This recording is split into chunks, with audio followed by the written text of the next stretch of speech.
जीवन में लक्ष्य का होना जरूरी है और उसे पाने के लिए हमें संघर्ष भी करना पड़ेगा, उसे पाने के लिए हमें जूझना भी पड़ेगा। लेकिन लक्ष्य के लिए जो ये यात्रा है ये आनंद भरी होनी चाहिए। इसके एक एक पल को जी भर के जिया जाना चाहिए। इस विषय को लेकर के मुझे एक किस्सा याद आ रहा है।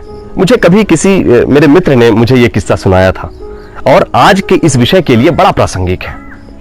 और वो किस्सा है हमारे महाप्राण महाकवि सूर्यकांत त्रिपाठी निराला जी के जीवन की एक घटना पर।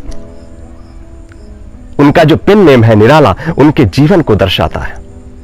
किस्सा कुछ ऐसा है कि एक बार महाकवि निराला अपने घर की सामने वाली गली में बच्चों के साथ खेल रहे थे। वो बच्चों के साथ बच्चे हो जाया करते थे और तभी उनसे कुछ लोग मिलने के लिए आए। उन लोगों ने कभी भी इस महाकवि को देखा नहीं था, वो पहली बार मिलने आए थे, घर नहीं पहचान पा रहे थे। तो ये जो बच्चे खेल रहे थे उनसे उन्होंने पूछना चाहा। उसमें सबसे सियाना जो बच्चा था ये अपने महाकवि थे। उन्होंने उनको बुलाया।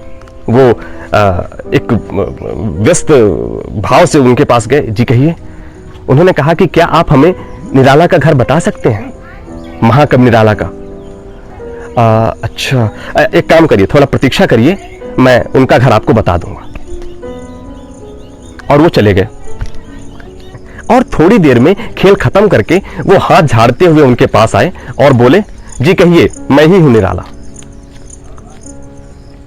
वो अचंभित रह गए और जब उन्होंने पूछा कि जब मैंने आपसे थोड़ी देर पहले पूछा था तब आपने क्यों नहीं बताया?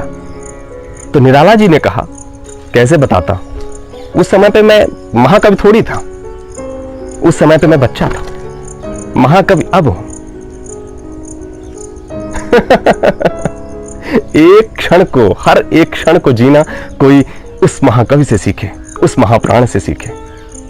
अपने काम में कितना खोए हुए होते थे। मैं यही कहना चाहता हूं कि जीवन में आपके लक्ष्य हो, लेकिन उस लक्ष्य का जो रास्ता हो उसे आप आनंद भरा रखें, खुशियों भरा रखें। धीरे धीरे धीरे धीरे धीरे धीरे उस लक्ष्य तक पहुंचेंगे। पहुंचे तो ठीक, नहीं पहुंचे तो आपका हर एक क्षण आपका एक लक्ष्य था, आपने हासिल किया था। तो बस यही कहना चाहता था। खुश रहिए, ख्याल रखिए और निराला की तरह निराला रहिए। धन्यवाद। बिना कुछ चुकाए हमें जीवन में कभी भी कुछ भी नहीं मिलता। यह बात व्यवहारिक रूप में भी उतनी ही सटीक है जितना कि सैद्धांतिक रूप में। कुछ बड़ा पाने के लिए कुछ बड़ा खोना भी पड़ता है। जैसे उम्र का एक बाकी हिस्सा उम्र के पिछले हिस्से को पल दर पल छोड़ते हुए आगे बढ़ता है। त्याग तो करना पड़ता है। त्याग, जितना आपके भीतर त्याग होगा किसी लक्ष्य के प्रति, आपका उतना ही समर्पण माना जाएगा। और जब त्याग बेहतर के लिए होता है, विशालता के लिए होता है, तो आपके भीतर एक अलग ही ऊर्जा निर्मित होती है, एक अलग ही प्रकाश भीतर दीपित होता है। इसमें मुझे एक प्रसंग याद आ रहा है प्रभु श्री राम का। कहते हैं कि जब भगवान श्री राम को 14 वर्ष का वनवास होता है और जब वे सन्यासी का वेश धारण करके बाहर निकलते हैं तो जनता रोकने लगती है, प्रजा रोकने लगती है, लोग जाने नहीं देते, रथ के घोड़े छोड़ दिए जाते हैं। पूरी प्रजा, कहते हैं पूरी प्रजा राजद्वार पर इकट्ठा हो जाती है और कहा जाता है कि राजा का बड़ा बेटा ही राजा बनता आया है। राजा के रूप में उन्हें राम ही चाहिए थे, लेकिन राम सबको मना रहे थे। रथ में बैठे थे और रथ जा रहा था, लोग पीछे पड़े हुए थे और भगवान ये कहते जा रहे थे कि जाने दो, मेरा रथ मत रोको, मुझे जाने दो। हाथ जोड़कर सबसे विनती कर रहे थे कि नहीं, मुझे जाने दो। तभी उनमें से एक बुजुर्ग बाहर निकल के आया। भगवान राम को लगा कि शायद यह भी वही कहेंगे जो सब कह रहे हैं, तो भगवान ने पहले से ही कहा कि मत रोकिए, हमें जाने दीजिए। इस पर प्रभु श्री राम को जो बुजुर्ग ने जवाब दिया, उस बुजुर्ग ने कहा कि राजकुमार राम, मैं आपको रोकने नहीं आया हूं।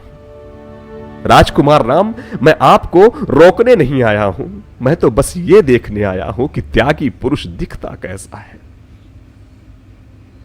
कैसा दिखता है त्यागी पुरुष, मैं बस ये देखने आया हूं। राजकुमार, शायद अब के पहले अयोध्या कुछ सदियों तक जानी जाती, लेकिन आज के बाद अयोध्या युगों तक जानी जाएगी, युगों तक अपनी कीर्ति बिखेरेगी। याद करेगी कि उस राजवंश में कोई ऐसा राजकुमार भी हुआ था। यह त्याग है।